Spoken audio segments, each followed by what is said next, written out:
બોટાદ જિલ્લા પંચાયતમાં સામાન્ય સભા યોજાઈ હતી, જેમાં 21મી સામાન્ય સભામાં બજેટને રજૂ કરવામાં આવ્યું હતું, જે સર્વાનુમતે મંજૂર કરાયું છે.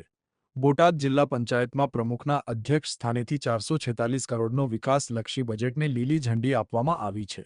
બજેટમાં રસ્તા, પાણી, આરોગ્ય, શિક્ષણ સહિતના કામોને આવરી લેવામાં આવ્યા છે, જ્યારે વિપક્ષના નેતા રમેશ શિલુએ બજેટને ટિપિકલ ગણાવ્યું હતું. આગળના આંકડાઓને આજના ખાનામાં ચીપકાવી દઈને બજેટ રજૂ કરાયું હોવાનું જણાવ્યું છે. તો બીજી તરફ સ્વભંડોળ 7 કરોડનું હતું, તે 5.50 કરોડનું થઈ ગયું હોવાના આક્ષેપ કર્યા છે. બેસવા આવવાનો કદાચ જિલ્લા પંચાયત પાર્ટી ટિકિટ આપે, લડીએ, જીતીએ, હારીએ, એ બધા પછીના પ્રશ્નો. પણ પંચાયતમાં બેઠા ત્યારે પણ અમારે નાના મોટા પ્રશ્નો અધિકારીઓ સાથે ઉપસ્થિત થતા હતા. પણ એનું એક તમને મહત્વપૂર્ણ પાસું કહું, પણ એ આ જિલ્લા પંચાયતની સામાન્ય સભા ઉપર ક્યારે એવા નથી, એનો અમને વિશે સભ્યોને ગૌરવ છે.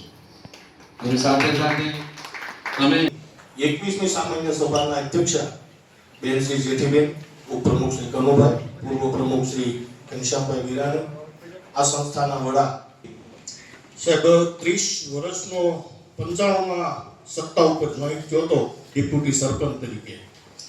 2005 થી 2010 તાલુકા પંચાયત રાજેશભાઈ દીપસિંહભાઈ ચૌહાણ, બોટાદ જિલ્લા પંચાયત કારોબારી સમિતિના ચેરમેનની જવાબદારી નિભાવું. આજે અમારી 21મી સામાન્ય સભા અમારા અધ્યક્ષા શ્રી જેઠીબેન પી પરમારના અધ્યક્ષસ્થાને યોજવામાં આવી હતી. આ અમારી સાધારણ સભા 21મી હતી. આજે અમે 446 કરોડનું બજેટ સર્વાનુમતે મંજૂર કર્યું છે. બોટાદ જિલ્લાના વિવિધ વિકાસ માટે આજનું બજેટ હતું એ અમારું સારામાં સારું બજેટ હતું. મારું નામ રમેશભાઈ શિલુ, જિલ્લા પંચાયતના વિરોધ પક્ષના નેતા તરીકે મારી જવાબદારી છે.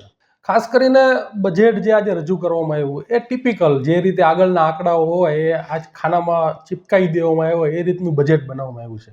ખાસ કરીને બજેટમાં ઉડીને આંખે વળગે એવી વાત છે. તો ખાસ કરીને મારે તમને એના આંકડાકીય માહિતી દેવી છે. તો જે સ્વભંડોળ હતું 7 કરોડ રૂપિયા, એ આ 2 વર્ષના શાસનકાળની અંદર 5.5 કરોડ રૂપિયા થઈ ગયું. એટલે સ્વભંડોળની અંદર આ જિલ્લા પંચાયતે લિમિટ બારનો ખર્ચો કર્યો છે અને આનો હિસાબ મેં સરકારશ્રી દ્વારા અને જિલ્લા પંચાયતની અંદર માગેલો છે. એટલે આની અંદર મોટા પાયે ભ્રષ્ટાચાર થયો હોય એવું મને લાગે છે.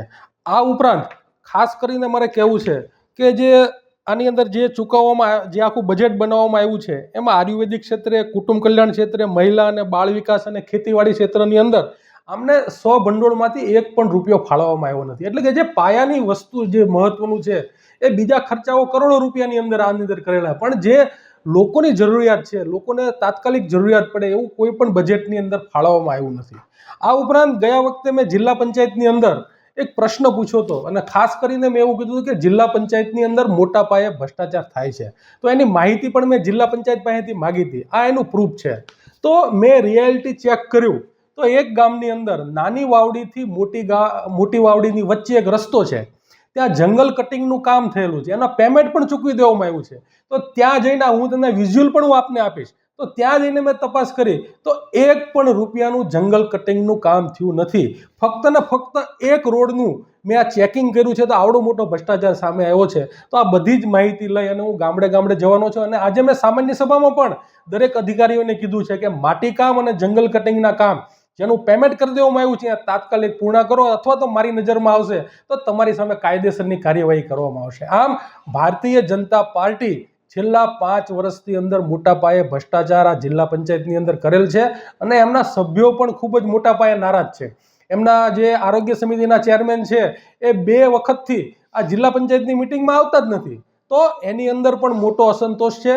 પ્રમુખશ્રી અને 2-3 જણા મળતિયાઓ, એક મુઠ્ઠીભર લોકો ભાજપની જિલ્લા પંચાયતને હાઇજેક કરી લીધું છે. બીજા જિલ્લા પંચાયતના સભ્યો સામે ધ્યાન દેવામાં આવતું નથી, એમના કામ કરવામાં આવતું નથી. આ ઉપરાંત હમણાં જ એક જિલ્લા પ્રમુખને 1 કરોડ રૂપિયાની ગ્રાન્ટ આપવામાં આવી સરકાર તરફથી. તો એને બધાને પૂછી અને સમગ્ર વિસ્તારની અંદર આ ગ્રાન્ટો ફાળવવામાં આવી જોઈએ, પરંતુ એમના મળતિયા સરપંચો હતા, જ્યાં એમને પૈસા મળે એવા ગામમાં 40 લાખ રૂપિયાની પેવર બ્લોકની ગ્રાન્ટ આપવામાં આવી, જ્યારે બરવાળા અને રાણપુર જેવા તાલુકાની અંદર 1 રૂપિયાની ગ્રાન્ટ ફાળવવામાં આવી નથી. આમ પ્રમુખશ્રીએ પણ અમુક પોતાના માણસોને સાચવા છે, જ્યારે સામાન્ય માણસોને સાચવવામાં ભૂલ કરી છે. અને જેને કહેવાય પેવર બ્લોકના કામની અંદર જ જાજામાં જાજી ગ્રાન્ટ ફાળવવામાં આવી છે અને આની અંદર સ્વભંડોળનો પણ મોટા પાયે ઉપયોગ કરવામાં આવ્યો છે. આની અંદર આ સમગ્ર બાબતે હું તપાસ કરી રહ્યો છું અને જે કાંઈ માહિતી મને મળશે એ આપના સામે ઉજાગર કરીશ. આ ફક્ત એક કામ જે નાની વાવડીથી મોટી વાવડીનો રસ્તો છે, જંગલ કટિંગનું કામ થઈ ગયું છે, પૈસા ચૂકવી દેવામાં આવ્યા છે, પણ 1 રૂપિયાનું કામ થયું નથી. એટલે પાસેરામાં પહેલી પૂણી છે અને આમાં કરોડો રૂપિયાનો ભ્રષ્ટાચાર થયો છે. થોડા સમયમાં આપની સામે હું ઉજાગર કરીશ.